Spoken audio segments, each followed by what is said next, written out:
Norris established himself as a force to be reckoned with when he took John the Beast Mugabe's world title with a single devastating right hand in the very first round of their 1990 bout. And his star continued to rise when he defended his title against the legendary Sugar Ray Leonard and floored the ex-champ twice, forcing Ray back into retirement. By 1993, he was considered one of the top pound-for-pound fighters in the world. He made a total of 10 successful defenses of his title before he stepped into the ring with former welterweight king Simon Brown, who scored a shocking knockout win in the 4th round, raising serious questions about Terry's ability to take a punch. Terry regained his crown in a rematch last year as he put on a solid exhibition of his boxing skills and stayed out of danger, but questions about his chin remained. Questionable also were Terry's tactics in some of his fights, beginning with his first loss back in 1987 when he was disqualified after hitting his opponent when he was down. And he continued to throw illegal punches like that one against Donald Curry, but he wasn't disqualified again until he met with Santana the first time last November. Through 4 rounds, it was a surprisingly tough fight for Norris, but in the 5th, he appeared to get the upper hand until this moment. He spun off the ropes and landed an illegal rabbit punch to the back of Santana's head. The blow did not appear to be very powerful, but Santana stretched out and stayed there. Even as the doctor implored the fighter to get up and fans threw cushions into the ring, the referee had no option but to disqualify disgusted and upset Terry Norris. The new champion was carried from the ring on a stretcher. He had captured the crown flat on his back. The WBC ordered a rematch for April, and this time Norris totally dominated Santana and was on the verge of a knockout when the bell ended round 3. Now after the bell, the ref warned Santana about holding, then this. Terry says he didn't hear the bell. Again, Santana went down and stayed down. Again, Norris realized he had thrown away the title. And again, unbelievably, Santana, the champion, left the ring on a stretcher. Terry Norris swears he's learned his lesson. Now that I had a rematch, I'm going to listen for the bell, make sure I don't hit him behind the head.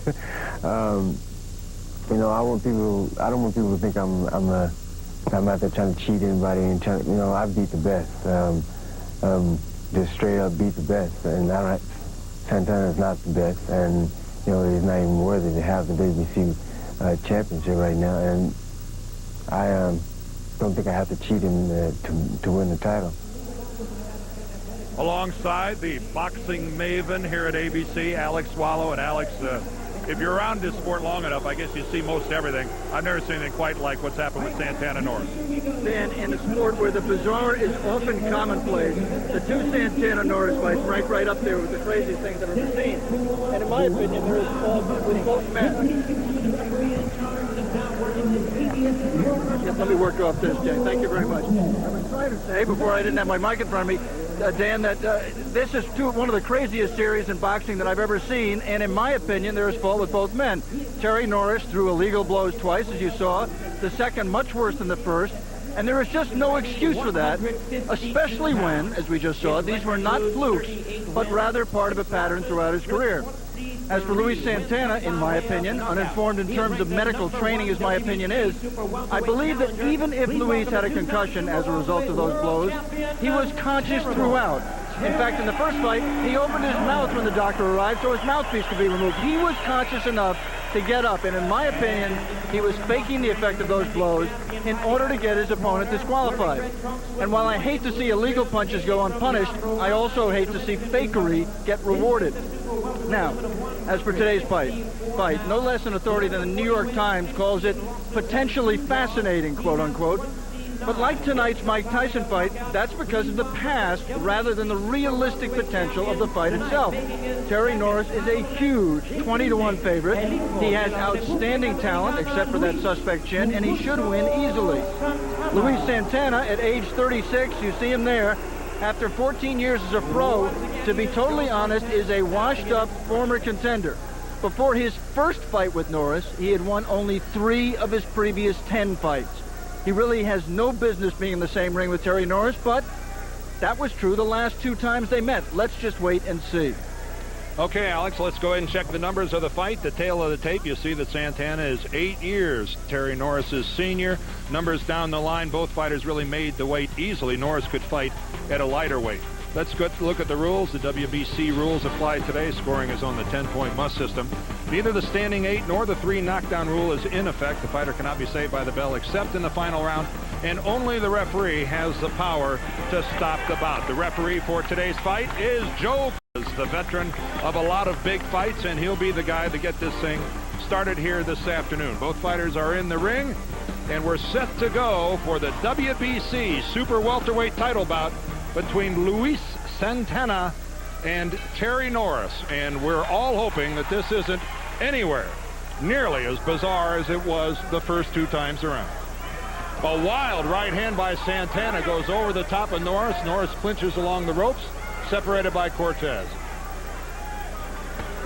Alex, if you're Luis Santana, you just got to be hoping to land that one magic shot on the, as you say, suspect chin of Terry Norris. It looks like he's gunning for it early. Well, in the first bout in Mexico, he actually did buzz Norris once, had him hurt, had him wobbly, scored a knockdown. I thought the referee was generous in awarding a knockdown, but he definitely did buckle him for a second, and he knows that, and he's going to do just what you said, go out and try to make something happen real quick while he's still got some strength in his punches. He was warned there about grabbing the back of Norris's head and pulling him down, not ruled a knockdown. Cortez cleaned his gloves and sent him on his way. Oh, a good combination by Terry Norris.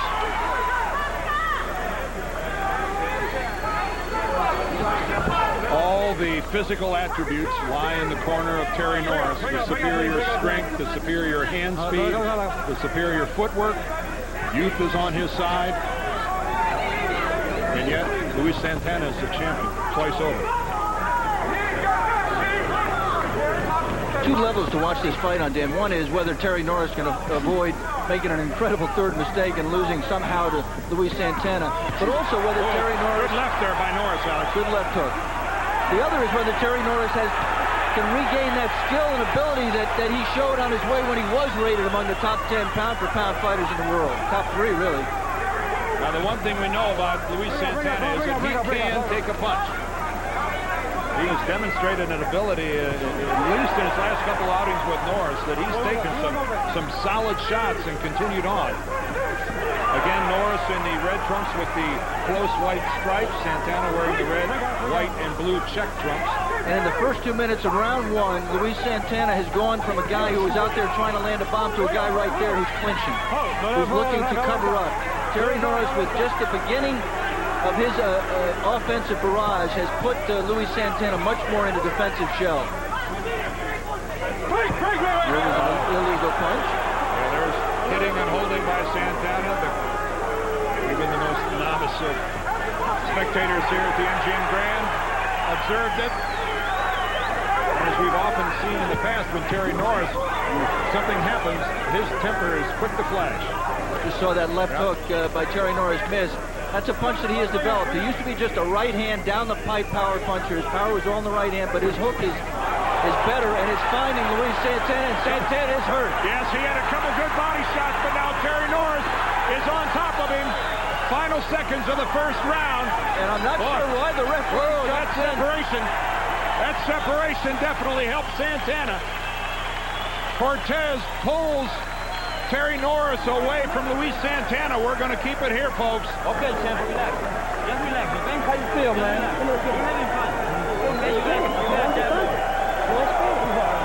Let's take a look at the end of round 1. The right hand started it. Left in combination miss. Santana bounces off the ropes. And that cuff. Give him water. On the top of the head, you see his eyes are not right. They're unfocused. Trying to get you to retaliate. Joe Cortez there jumped in as Terry Norris was trying to disengage himself to throw more punches, and I think he had and should have been allowed to throw more punches. Joe Cortez stepped in to break a clinch that no longer was in effect. Don't get desperate, okay? Don't get desperate. All right? Okay? Keep in mind, you can only be saved by the bell in the final round of this fight. So if Santana would have gone down, he would have had to get back up. The beginning of the second round here in Las Vegas, Nevada. Dan Yurdorf and Alex Swallow ringside here on ABC's Wide World of Sports. And Luis Santana, a rocky ending to the first round. The interesting thing about that point, there's an uppercut on the inside as Terry Norris is throwing punches, trying to punch out of the clinches, which is what you're supposed to do. Well, Terry Norris trying to, certainly Alex has stepped up his aggressiveness, but all of it, geez, everything is in his, oh, there's a nice little counter back with the left. Yeah, from the southpaw stance, he boxes a lot. Boy, Santana just looked totally shot there. You saw him, 36 years old, been through a lot of wars in his 14 years. And just a combination from Norris puts Santana down. Count is to 8. Luis Santana will continue, but you wonder for how long. Joe Cortez took an extra second just to look into Santana's eyes and then let the fight continue. And there's a veteran move, trying to clutch, trying to grab, but Terry Norris has so much going for him. A solid right hand from Norris connects. And you just wonder what's going through Terry Norris's mind. You know he's saying to himself, don't foul him. There's another right hand, a short chopping right hand from Norris right on the ear of Santana. Again, there's no 3 knockdown rule. This is the second knockdown of the second round. Another knockdown will not necessarily end the fight. Santana responded to Cortez, but he's fighting in slow motion. Oh, another left hand really hurt, and that really was more or less pulling him down. That was not good refereeing by Cortez. That's correct. And good for Santana to get the extra time to try to recover. Minute left for Terry Norris to finish his man. Puts another 2 rights down the pipe. They were down the pipe. There was a good comeback. Another right hand. And that's it. Cortez stops the fight. Now, there is no 3 knockdown rule. George Cortez did not have to stop it, but he'd seen enough. He's seen enough, and Terry Norris has regained his championship. And you see the bitterness in Terry Norris. He went over and yelled at a man who he felt had cheated him out. Terry is convinced that Luis Santana, by laying down the canvas, cheated him out of his title, took it away from him, and kept it. And you saw the hatred pour out of him in that shot. The celebration by Terry Norris at 2:09 of the second round. Joe Cortez stops it. And whether he stopped it there or stopped it later, I don't believe anybody here at ringside thought the outcome was going to be any different.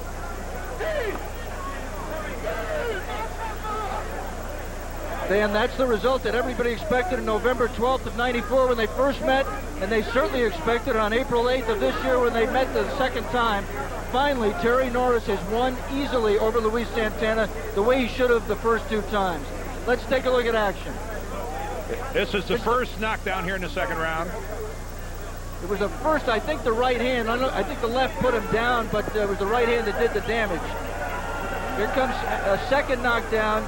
Santana with his hands up defending himself, but just putting that left out there, and Norris countering over the top of it and drilling him. Very powerful, compact, quick right hand right on the left ear of Luis Santana, put him down, and here's the final knockdown where Cortez, I think, wisely stops it. 1 right has landed, and a left, and another right, and that's the one that put him down. As you had pointed out, Dan, there was no 3 knockdown rule, but Joe Cortez said enough was enough. Even though Santana was fully conscious, as you saw, it's still a correct decision. Didn't he? He gave every impression that he was able to continue, and that's just an outstanding job of refereeing by Joe Cortez. We still have a full afternoon of boxing coming your way here from Las Vegas.